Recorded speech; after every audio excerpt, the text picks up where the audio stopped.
बोले बिहस महेश तब ज्ञानी मूढ़ न कोय। सब ही नचावत राम गोसाई, नाचे नर मरकट की नाई। भगवान जिसको जिस समय जैसा चाहते हैं उससे वैसा कार्य कराते हैं। कोई यहाँ न बुद्ध है न कोई अबुद्ध है। ज्ञानी मूढ़ न कोय, बोले बिहसी महेश तब। भगवान शंकर कह रहे हैं माता पार्वती से कि यहाँ ज्ञानी और मूढ़ कोई नहीं है। और अगर किसी को ज्ञान हो भी जाए तो ज्ञानी तो परम ज्ञानी हो भगवान, हमारे भगवान ही स्वयं है, ब्रह्म ही परम ज्ञानी है। और ब्रह्म का ही अवतार तो भगवान का ही, तो भगवान स्वयं राम है। तो भगवान राम कहाँ अपने को ज्ञानी कह रहे हैं? ऋषि मुनि संत संसार पूरा उनको भगवान कह रहा, उनको परम ज्ञानी कह रहा, उनको ब्रह्म कह रहा भगवान राम को। लेकिन भगवान राम ऋषियों से कहते हैं, ऋषियों से पूछते हैं, संतों से पूछते हैं, भक्तों से पूछते हैं कि हमको क्या करना है। वशिष्ठ जी उनको शिक्षा देते हैं। वशिष्ठ जी भगवान राम को जानते हैं कि भगवान है, लेकिन भगवान ने कभी अपने को भगवान नहीं कहा, भगवान ने वशिष्ठ को भगवान कहा और गुरु भगवान कह करके उनसे शिक्षा ग्रहण की। और वशिष्ठ जी ने उनको शिक्षाएं दी। विश्वामित्र ने अल्पकाल विद्या सब पाई। विश्वामित्र जी उनके गुरु हैं। विश्वामित्र जी उनको जानते हैं कि ये ब्रह्म है, भगवान है। लेकिन कभी भगवान ने विश्वामित्र से कहा हम ज्ञानी हैं, हम ब्रह्म है।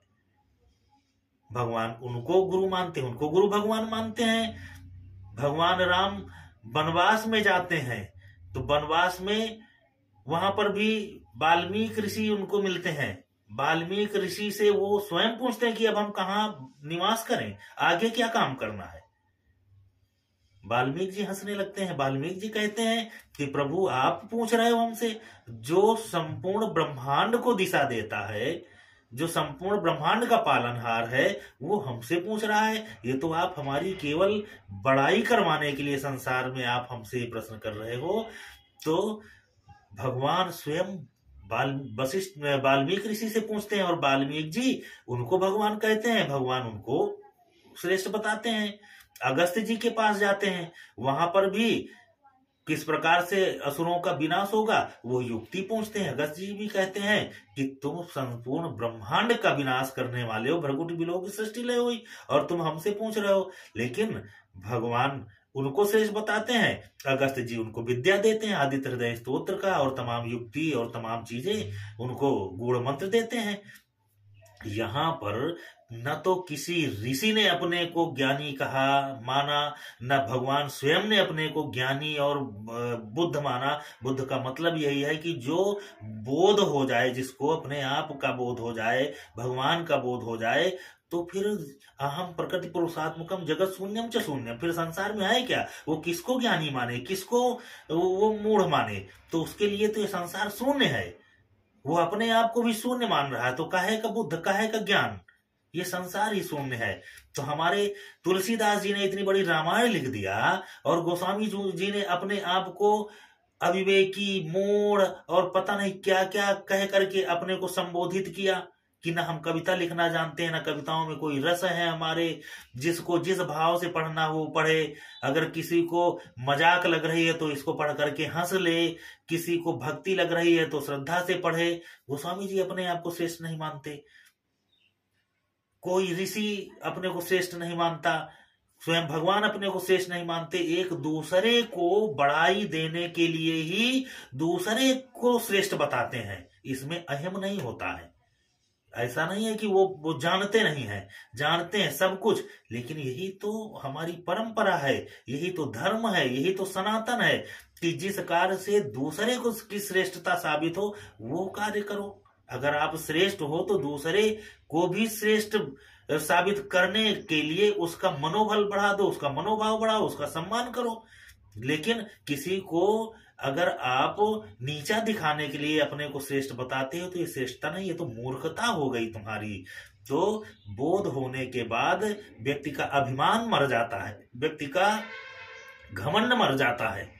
और बोध होने के बाद भी, ज्ञान होने के बाद भी आपको ज्ञान का घमंड हो जाए तो ये ज्ञान नहीं है, ज्ञान का गुमान है। वो बुद्ध नहीं, बुद्ध होने का भ्रम हो गया, वो कभी बुद्ध नहीं है। बुद्ध वही है जो ज्ञान प्राप्त करके अपने को अज्ञानी मान ले। ये संसार ब्रह्मयु न जानाति इति अज्ञेया, विश्व रूप व्यापक रघुराई, संसार के रूप में तो ब्रह्म ही है और उसको ब्रह्मयु न जानाति इति अज्ञेया, उसको कौन जान सकता है। तो इसलिए भगवान पे श्रद्धा करो, भगवान पे विश्वास करो, वो कण कण में व्याप्त है, उस पे बहस करने की जरूरत नहीं है। कौन क्या कर रहा है, सगुण निर्गुण, इसका भी निरूपण हमको आपको नहीं करना है। जो सगुण जानता है वो निर्गुण भी जानता है, और खाली एक को आप निर्गुण मान करके और किसी का सगुण का विरोध करने लगो तो इसका मतलब तुम न सगुण जानते हो न निर्गुण जानते हो। जो सगुण है वही निर्गुण है, जो निर्गुण है वही सगुण है। तो कभी भी ज्ञान का हो या धन का हो या सम्मान का हो या शरीर का हो, किसी भी प्रकार का घमंड नहीं करना चाहिए। अगर मन में घमंड आ रहा है तो घमंड कहीं ना कहीं आपको ये आभास कराता है कि आप अपने आप को ज्ञानी मान रहे हो। आपने अपने को जान लिया कि हम बड़े सौंदर्यवान हैं, ये तुम्हारा ज्ञान बताएगा ना कि तुम सौंदर्यवान हो, माने बैठे हो। तुम्हारा धन, तुमको लगेगा कि हम बड़े ज्ञानी है, धन कमा लिए, तुम बड़े विद्वान हो गए, वक्ता हो गए, बड़े पद पे पहुंच गए तो ज्ञान से। अरे भैया ये ज्ञान नहीं है, ये तो ईश्वर की दी हुई कृपा है, और उस कृपा को भूल गए तुम। तुमसे ज्यादा मेहनत करने वाले लोग बेचारे अगर असफल हैं तो भगवान से उनको वो चीज नहीं प्राप्त हुई, और तुम्हारी कम मेहनत पे तुमको ज्यादा अगर मिल रहा है तो ये तुम्हारा ज्ञान है कि भगवान की कृपा है। और तुम ये सारी चीजें पाने के बाद भी अगर भगवान को भूल गए तो इससे बड़ा अज्ञान और क्या होगा। ईश्वर को भूल गए, इससे बड़ा अज्ञान क्या होगा। इस संसार में ईश्वर के सिवा है क्या। ये तो सब कुछ माया बस चल रहा है, और इसको चलाने वाले तो भगवान ही है। तो सब कुछ प्राप्त करने के बाद भी भगवान पे श्रद्धा बनी रहे, यही तो ज्ञान है। और प्राप्त होने के बाद भगवान ही भूल जाएं तो इससे बड़ा ज्ञान क्या है। रावण जैसी सोने की लंका पाने के बाद सामने साक्षात भगवान खड़े हैं, उनके इष्ट भगवान हनुमान जी स्वयं ज्ञान दे रहे हैं उसको, रामचरण पंकज उर्धरो, लेकिन उसको ज्ञान नहीं हो रहा। और वो सोने की लंका बनाए जिसके इशारे पे भुजबल विश्व बस करी राखा, सब कुछ जो है जिसके अधीन है उसको भगवान का ज्ञान नहीं हो पा रहा है। तो कैसा ज्ञान है, ये तो अज्ञान हो गया ना।